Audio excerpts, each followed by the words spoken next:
Assalamualaikum warahmatullahi wabarakatuh.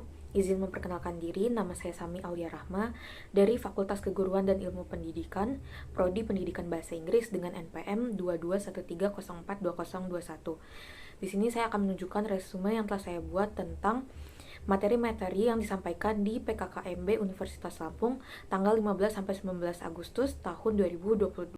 Pada hari pertama PKKMB Universitas, materi pertama disampaikan oleh Bapak Yusriandi tentang peran Kepolisian Republik Indonesia dalam mengatasi kejahatan digital. Yang pertama, definisi UU ITE, kemudian yang kedua, contoh-contoh pelanggaran hukum di dunia maya, dan yang ketiga, tips and trik untuk menghindari jeratan hukum UU ITE. Kemudian pada materi kedua tentang pengembangan karakter mahasiswa sebagai intelektual dan anti kekerasan, anti perundungan yang disampaikan oleh Dr. Susetya Herawati. Poin-poin yang dapat diambil yang pertama tentang definisi bullying, kemudian di mana bullying dapat terjadi, definisi generasi muda, dan tanggung jawab generasi muda. Materi terakhir dari hari pertama yang disampaikan oleh Profesor Dr. Kiai Haji Said Akil Siroj tentang pengembangan karakter mahasiswa dalam perspektif agama, yaitu cara menjaga toleransi dan fungsi serta peran kearifan lokal dalam membangun nilai Indonesia. Pada hari kedua PKKMB Universitas dimulai dengan materi Merdeka Belajar dari Kampus Merdeka yang disampaikan oleh Profesor Dr. Heriandi dengan isi Visi Indonesia 2045 yaitu berdaulat, maju, adil, dan makmur. Kemudian dijelaskan juga pilar visinya, tantangan, indikator profil belajar Pancasila, dan tujuan Merdeka Belajar Kampus. Kemudian materi kedua tentang kesadaran lingkungan hidup, manajemen risiko, dan kampus sehat yang disampaikan oleh Profesor Dr. Asep Sukohar. Yang pertama tentang lingkungan hidup, yaitu ada penyedia air, udara, makanan, obat-obatan, estetika, dan lain-lain. Kemudian manajemen risiko, yaitu terjadinya perubahan lingkungan yang terus-menerus dan meningkatnya permintaan good governance. Pada materi ketiga tentang etika dan norma kehidupan kampus yang disampaikan oleh Profesor Dr. Yulianto, Wakil Rektor Bidang Kemahasiswaan dan Alumni. Beliau menjelaskan tentang 4 karakter mahasiswa. Yang pertama, study oriented, merupakan mahasiswa yang hobi belajar namun kurang bisa bergaul tetapi berprestasi. Kemudian yang kedua, organization oriented, merupakan mahasiswa yang hobi berorganisasi, namun sering melupakan tugas dan kewajiban, tetapi berkomunikasi dan bersosialisasi dengan baik. Kemudian yang ketiga, study and organization oriented, merupakan mahasiswa yang fokus belajar dan aktif organisasi.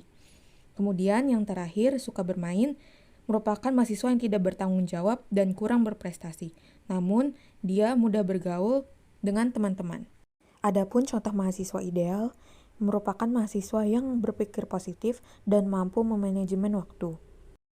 Pada materi terakhir di hari kedua tentang perguruan tinggi di era revolusi industri 4.0 dan kehidupan kampus di masa pandemi dengan pemateri Profesor Insinyur Suharso. Yang pertama, ICT Staging Unila, kemudian tantangan dunia pendidikan selama COVID-19, infrastruktur, fasilitas, dan layanan.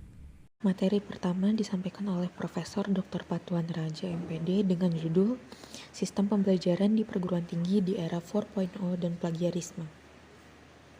Beliau juga menjelaskan apa saja konsekuensi yang harus dihadapi oleh mahasiswa baru dan apa perbedaan lingkungan kuliah dengan lingkungan SMA. Jadi, apa itu plagiarisme? Plagiarisme adalah pencurian atau mengambil hak orang lain. Di sini beliau juga menjelaskan tips agar bisa menghindari plagiarisme. Pada penjelasan materi kedua, dengan judul Sistem Perkuliahan dan Pembimbing Akademik disampaikan oleh Dr. Riswandi MPD. Bapak Riswandi juga menjelaskan bagaimana mempertahankan pendidikan di masa pandemi. Yang pertama dengan menilai kebutuhan siswa, yang kedua menyeimbangkan kurikulum, yang ketiga memperkuat ekosistem pembelajaran, dan yang keempat terdapat masa pemulihan. Beliau bertanya, mengapa kalian berkuliah? Beliau menyatakan bahwa kuliah merupakan investasi masa depan.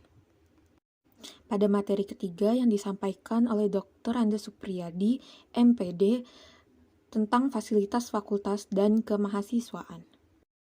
Banyak sekali fasilitas-fasilitas yang beliau sampaikan seperti tempat parkir, gedung dekanat, Gedung A sampai Gedung L, Pusat Kegiatan Mahasiswa, Unila Panglima Polim, dan Unila Metro. Pada materi yang terakhir dengan judul pelaksanaan kegiatan akademik dan non-akademik yang disampaikan oleh Dr. Riswanti Rini, MPD. Adapun poin-poin yang saya dapatkan dari penjelasan beliau adalah, yang pertama, akademik harus dijalankan dengan baik sesuai prodi yang telah kita ambil, begitupun dengan non-akademik. Yang kedua, melaksanakan indikator kegiatan pada SIMKAD MAWA dilaksanakan oleh subbagian kemahasiswaan dan alumni. Dan yang ketiga, SKPI, surat keterangan pendamping ijazah. Lalu masuk pada hari keempat, PKKMB jurusan dan prodi.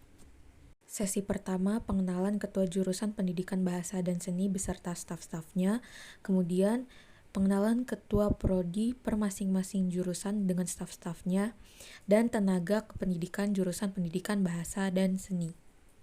Pada sesi PKKMB Prodi, kami mahasiswa-mahasiswa baru diperkenalkan dengan dosen-dosen yang akan mengajar di Prodi Pendidikan Bahasa Inggris dan diberikan beberapa tips untuk dapat mengoptimalkan skill berbahasa Inggris, seperti sering berlatih, mendengarkan radio berbahasa Inggris, memiliki kumpulan belajar, dan membuat jurnal menggunakan bahasa Inggris.